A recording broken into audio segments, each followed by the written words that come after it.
Assalamualaikum warahmatullahi wabarakatuh, para pemirsa Info Channel dimanapun Anda berada. Semoga dalam keadaan sehat walafiat dan dilancarkan dalam semua hal yang bermanfaat untuk kita dan umat. Amin ya Allah ya Rabbal Alamin. Para pemirsa, untuk kajian kali ini kita akan mengkaji kitab An-Nahrul Maurud, yaitu kalam Habib Al-Habsyi. Di sana ada kalimah atau bahasan Allah takut tersaingi oleh baginda Nabi Muhammad SAW. Ini adalah dalam penafsiran surah Al-Ahqaf ayat ke-9, wa ma adri ma yaf'alu bi wala bikum. Tapi sebelumnya saya mohon maaf apabila ada kesalahan, ada kekurangan.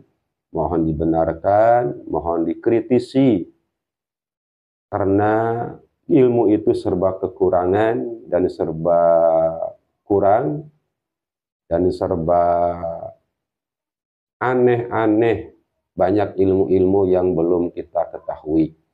Nah, oleh sebab itu sengaja channel ini semoga manfaat, dibuat hanya untuk edukasi, mencerahkan agar kita tahu, jangan kata-katanya. Maka oleh sebab itu saya tampilkan teksnya, kita baca bersama-sama, kita telah bersama-sama, dan kita akan kritisi melalui kitab Ibnu Katsir dan Tauhid, kitab Tauhid sebagian. Nah, kita mulai pemirsa semuanya.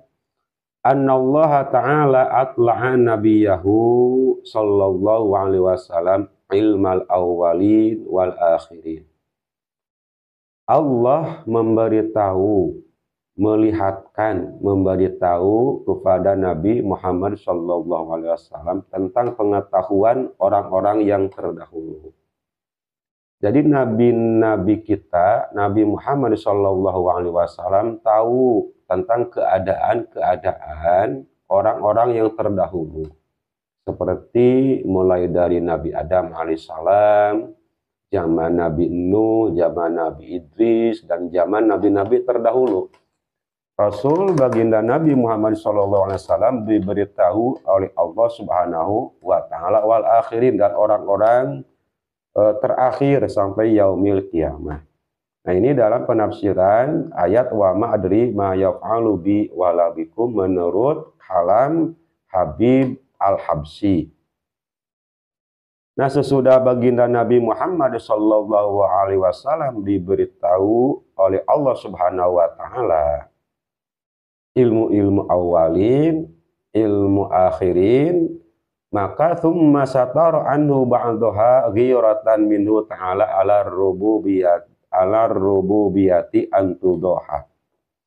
Nah, sesudah diberitahu oleh Allah semua ilmu-ilmu awalin, semua ilmu-ilmu akhirin, nah Allah menutupi lagi pengetahuan itu dari baginda Nabi Muhammad SAW. Jadi sesudah Allah memberitahu semua ilmu-ilmu awalin dan akhirin, orang-orang terdahulu semuanya, dan orang-orang terdahulu dari Nabi Adam alaihissalam, dan orang-orang yang terakhir seperti kita sampai yaumal kiamah. Nah, terus tsumma satara anhu ba'daha, ditutupi oleh Allah sebagian. Jadi Rasul tidak ada lagi pengetahuan yang sempurna tentang awalin dan akhirin karena sudah ditutupi oleh Allah Subhanahu wa Ta'ala sebagian. Alasan ditutupi oleh Allah sebagian ilmu yang sudah diberikan oleh Allah Subhanahu wa Ta'ala kepada baginda Nabi Muhammad SAW, ghiratan minhu ta'ala ala rububiyati, karena cemburu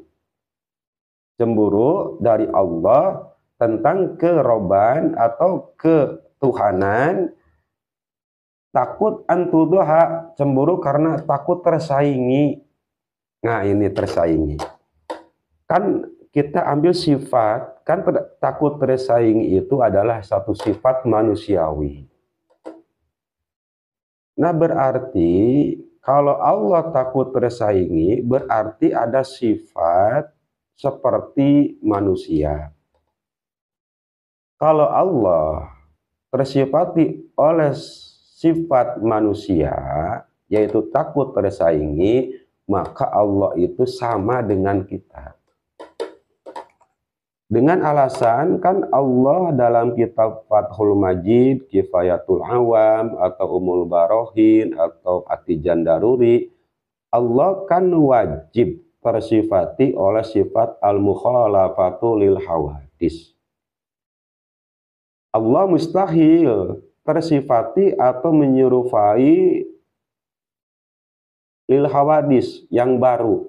Yang baru itu adalah yang ada awalnya dan ada akhirnya, atau ada awalnya tidak ada akhirnya, seperti neraka dan surga, itu adalah hadis baru.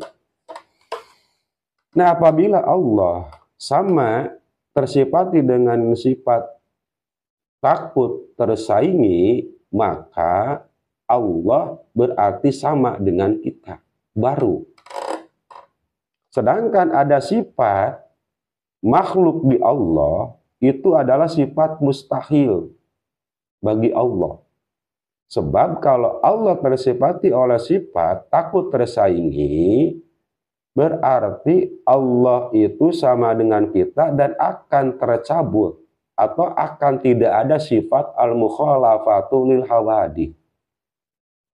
Sedangkan tidak adanya sifat al-mukhalafatu lil hawadith dari Allah itu adalah mustahil. Ini bagi i'tiqadiyah kita, Sunni atau ahli sunnah wal jamaah, yang meyakini Allah tersifati yang wajib 20 dari wujud, qidam, baqa, dan sampai terakhir. Itu yang pertama menurut tauhid.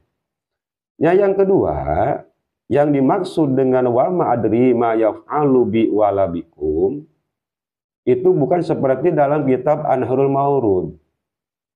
Dalam kitab Ibnu Katsir diterangkan, yaitu wala bikum fid dunya akhruju kama akhrajat al-anbiya alaihi wasallam min qabli.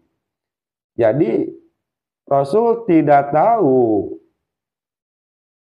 tentang kematian dia, apakah dia mati itu akan seperti orang-orang atau nabi-nabi seperti dahulu dibunuh, atau diranjam, atau disembelih seperti Nabi Zakaria, seperti Nabi Zakaria atau Nabi Yahya. Nah, Rasul tidak tahu tentang hal dia. Itu penafsiran dalam Ibnu Katsir. Terus yang kedua, wala bikum. Dan Rasul tidak tahu tentang kematian kamu sekalian. Apakah kamu akan diranjam sebab matinya? Apakah oleh pedang? Apakah oleh jatuh? Apakah oleh tertimbun? Apakah seperti apa? Rasul tidak tahu. Nah, ini dalam penafsiran wa ma adri wa ma yaf'alu bikum wa ma adri ma yaf'alu bi wala bikum. Jadi bukan seperti penafsiran yang ada dalam kitab Anharul Mawrud. Nah, oleh sebab itu kita harus teliti dan menelahi, dan kita harus bandingkan dengan kitab-kitab eksternal agar kita bisa memahami dengan jernih, agar kita tidak terpengaruh i'tiqadiyah kita, keyakinan kita dalam ketauhidan kepada Allah Subhanahu wa taala. Nah, mudah-mudahan pemirsa, walaupun sedikit agak ngawur, bahasanya kurang menyusun, tapi mohon maaf sebesar-besarnya. Walhamdulillahirabbil alamin. Assalamualaikum warahmatullahi wabarakatuh.